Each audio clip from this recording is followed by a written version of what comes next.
Through non-remittance of export earnings, unapproved foreign investments, tax evasion and smuggling, individuals and companies are believed to have spirited more than $1.8 billion out of the country illegally in 2015.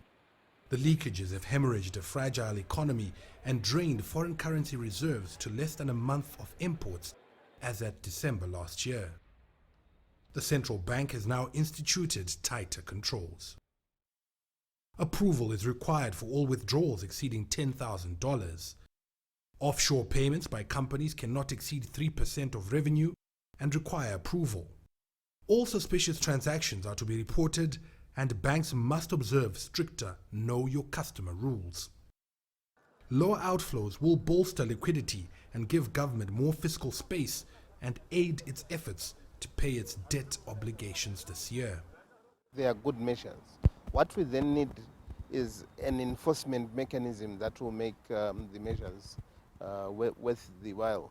Because if we don't have serious enforcement mechanisms, then we will have problems. Not only to penalize and fine the financial institutions, but they also need to be buy-in from the other arms of government. But other observers say the exchange controls could militate against capital formation. So if I want to withdraw 10,000, it must be approved, right? So what do? I don't bank, because I don't want the Reserve Bank getting into my business of approving what transactions I do. People are creative, business people are creative, particularly when it comes to money. So people are always going to find a means and ways to ensure that they withdraw from that country and put their money outside the country. He says the central bank could tap into the diaspora population, estimated at about 3 million, to introduce asset swapping as an alternative solution. One solution which was done in South Africa is to do asset swaps, where people who want to take money offshore, for example, get a tax clearance, right? So you make sure they're paying their taxes, but then they swap assets with people who have money outside the country, right? So if someone wants to bring the money in, right, and I want my money out, we match, right?